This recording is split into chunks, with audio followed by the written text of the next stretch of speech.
வணக்கம் நண்பர்களே, விஜயபிரேக் பேசுகிறேன். ஒரே வருஷத்தில் உங்கள் வாழ்க்கை மாறணுமா? 10 விஷயங்கள் தொடர்ந்து பண்ணால் உங்கள் வாழ்க்கை மாறும், சர்வ நிச்சயமாக. ரைட், இதை நான் பண்ணிகிட்டு இருக்கேன், நீங்களும் பண்ணுங்கள். முதல் விஷயம் என்ன?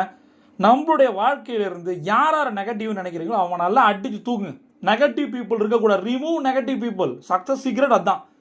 ஃபஸ்ட்டு விஷயம் நீங்கள் பண்ணுறது என்ன? வாழ்க்கையில் ஜெயிக்கணுமா, பெரிய ஆள் ஆகணுமா, பணக்காரனை மாறணுமா? சக்ஸஸ்ஃபுல் பீப்புள் யாரை வச்சுருக்காங்க கூட? முதல்ல அவன் பண்ண வேண்டியதுன்னா நெகட்டிவ் புல அனுப்புறது, லைஃப்பை விட்டு அனுப்பு, பர்மனெண்ட்டாக அனுப்பு. ஒரு ஃபேமஸான பழமொழி என்ன தெரியுமா? Negative people have a problem for every solution. கண்டிப்பாக சொல்கிறேன், எந்த ஒரு தீர்வுலையும் எந்த ஒரு சொல்யூஷன்லையும் யார் ப்ராப்ளமேட்டிக்காக இருப்பான்னு பார்த்தீங்கன்னா நெகட்டிவ் பீப்புள் இல்லை, எதிர்மறை எண்ணங்களை உடையவர்கள்.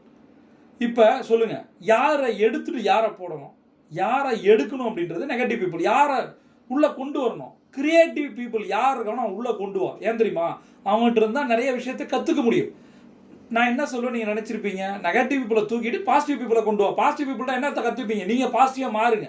ஒரு இனோவேட்டிவாக இருக்கணும் கொண்டு வாங்க, கிரியேட்டிவாக இருக்கணும் கொண்டு வாங்க. அவன்கிட்ட இருந்து பிஸ்னஸ் டிப்ஸ் எடுத்துங்க, ஐடியாஸ் எடுத்துங்க, அதை வச்சு நீங்கள் பிஸ்னஸை டெவலப் பண்ணுங்கள். நிறைய பேர்ட்ட உங்களோட நோ சொல்ல முடியாது, எனக்கு தெரியும். ஏன்னா க்ளோஸ்டு சர்க்கிளில் இருக்காங்க. மேபி உங்களோட கொலிக்காக இருக்கலாம், யார் வேணா இருக்கலாம்.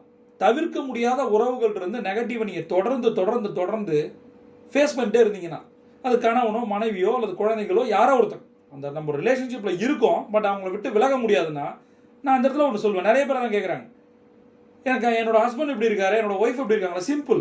அவங்க பர்சனல் லைஃப்பில் இருந்தாலும் கூட உங்களோட ப்ரியாரிட்டியை நீங்கள் செட் பண்ணுங்க. எப்பயுமே எந்த பொருள் நம்ம வாழ்க்கைக்கு வரணும், நம்ம வீட்டுக்கு வேணும், இது நமக்கு தேவை, என்னென்ன பொருட்கள் வேணும்னு நீங்கள் நம்ம டிசைட் பண்ணுறோம் நம்ம வீட்டுக்கு. அதுபோல் எந்தெந்த மனிதர்கள் வேணும் நம்ம டிசைட் பண்ணணும். நிறைய பேர் பண்ணுற தப்பு இதுதான். எல்லாரையும் நம்ம கொண்டு வர முடியாது, சரியா? கார்பேஜ் கலெக்டரில் குப்பை தொட்டி கிடையாது, நம்ம தூக்கி எல்லாத்தையும் போட்டுட்டு இருக்க முடியாது, சரியா? எல்லாரையும் உள்ள விட முடியுமா? எல்லாருமே ரிலேஷன்ஷிப்பாக இருக்க முடியுமா? எல்லாரையும் அன்பு காட்ட முடியுமா? நமக்கான செலக்டட் பீப்புள் இருக்கணும். பணக்காரங்களை எடுத்து பாருங்க. எலன் மாஸ்க்கு எத்தனை ஃப்ரெண்டு, மார்க் சக்கர்பர்க் எத்தனை ஃப்ரெண்டு, பில்கேட்ஸ்க்கு எத்தனை ஃப்ரெண்டு, வாரன் பஃபெட்டுக்கு எத்தனை ஃப்ரெண்டு தெரியுமா? அவங்கள பற்றின ஸ்டோரிஸை படிங்க. அதிகபட்சம் 5 பேரோட இருக்க மாட்டாங்க, தெரியுமா?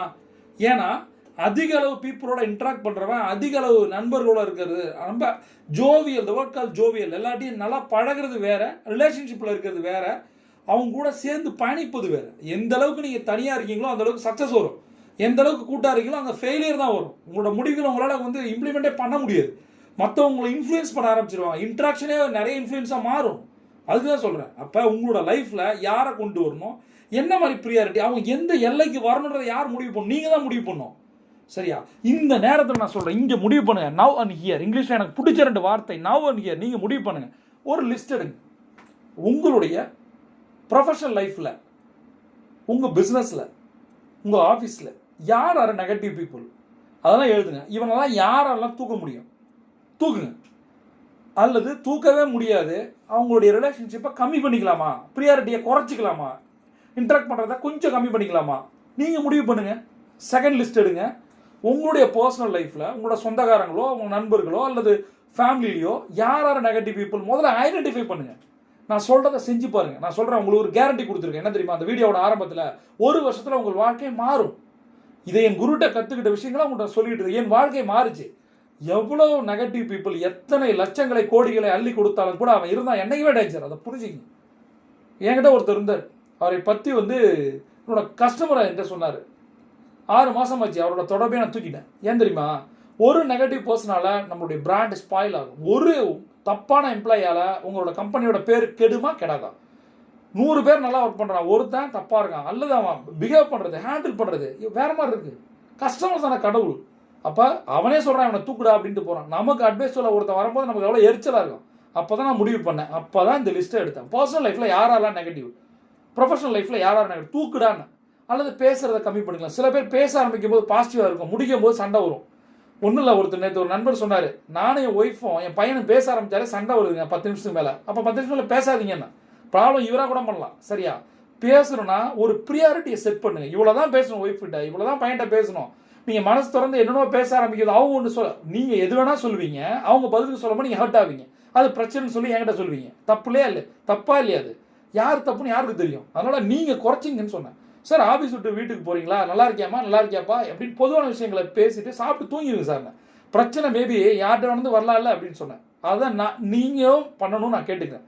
உங்களுக்கான சர்க்கிள் என்னன்னு யோசிச்சு பாருங்களேன். இப்போ நம்ம சர்க்கிளை எப்படி சர்க்கிளை எப்படி எடுக்கிறது நான் சொல்லித்தரேன். யார் உங்கள் மேலே நம்பிக்கை வச்சுருக்கானோ, யார் உங்களை நெகட்டிவ் பண்ணலையோ, யார் உங்களை மோட்டிவேட் பண்ணுறானோ, யார் உங்களுடைய ஒத்த கருத்துக்கள் இருக்கானா, நீங்கள் ப்ரைவேட் ஜெட் வாங்கணும்னு நினைக்கும் போது முன்னாடி இருக்கவன் இந்த மாதம் வாடகை எப்படியாவது கட்டணும் மச்சான் அப்படின்னு சொல்கிற நண்பன் உங்க கூட இருந்தானா எப்படி நீங்கள் ப்ரைவேட் ஜெட்லைங்க ஓலாவில் கூட போக முடியாது. ஒரு நாள் மாற்றுங்க, தூக்குங்கன்ற. இது கஷ்டம்தான். எல்லாருக்கும் ஹெல்ப் வேணால் பண்ணுங்க. நான் சொல்கிறேன், நேரத்தை கொடுக்க முடியாது, பணத்தை வேணால் கொடுக்கலாம். 10,000 வச்சுக்க, இந்த வீட்டு வாடகை கட்டிக்கோ, ஆஃபீஸ் வாடகை கட்டிக்கோ, என்கிட்ட வரவே வராது, நான் பிஸியாக இருக்க மச்சான். இதை சொல்கிறதுக்கு என்ன ப்ராப்ளம்? நோ எந்த இடத்துல சொல்லணும், யார்கிட்ட சொல்லணும் தெரிஞ்சால் நீங்கள் கோடி சொல்லுங்க. நிறைய நேரம் எஸ் சொல்லி தான் நம்ம வாழ்க்கையே கேவலமாக போயிருக்கு. சரியா? சில உறவுகள்கிட்ட எஸ் சொல்லி தான் நம்ம ரொம்ப கஷ்டப்பட்டுருக்கோம். சில நேரங்களில் சில பிஸ்னஸ் முடிவுகளை நோன்னு சொல்லி தான் நம்ம வாழ்க்கை நல்லா இருந்திருக்கலாம். கரெக்டாக? அதனால் யார் ஆப்டிமிஸ்டிக்காக இருக்காங்களோ, யார் உங்களை என்கரேஜ் பண்ணுறாங்களோ, யார் மோட்டிவேட் பண்ணுறாங்களோ அது கூட பண்ண வேணாம். உங்களை எவன் டிஸ்டர்ப் பண்ணலையோ அவனோட இருக்கு. உங்களுடைய இலக்குகளை தெரிந்தவனை நீங்கள் கூட வச்சுங்க. உங்கள் இலக்குகளை உங்களால் ஷேர் பண்ண முடியாது, எல்லாரோடையும் முடியாதுல்ல. அப்போ யார்கிட்ட நீங்கள் ஷேர் பண்ணுவீங்க? உங்களுக்கு பிடிச்ச உங்களோட சோல்மேட். அதான் சொல்கிறேன், உங்களுடைய சோல்மேட் குருவாக இருந்தால் லைஃப் வேறு. அதனால சொல்கிறேன், இன்னையிலேருந்து தொடர்ந்து நான் ஒரு 10 டிப்ஸ் சொல்கிறேன். 10யுமே நீங்கள் ஃபாலோ பண்ணி பாருங்கள். இன்றைக்கி 2 ஹோம்ஒர்க் நான் கொடுத்துருக்கேன். நெகட்டிவ் லிஸ்ட்டில், பிஸ்னஸ்லேயும் நெகட்டிவ் லிஸ்ட்டில், பர்சனல் லைஃப்லையும் இருக்கவங்கள லிஸ்ட் எடுங்க, அல்லது அவங்களோட ரிலேஷன்ஷிப்பை கம்மி பண்ணுங்கள். இதை பண்ணி பாருங்கள், உங்கள் வாழ்க்கை மாறும். ஏதாவது டவுட் இருந்தால் கமெண்ட்டில் கேளுங்க. பிரபஞ்சம் போட்டி தர காத்திருக்கேன். நீங்கள் ஒரு சாம்பியன்ஸ் ஆண்டாம்.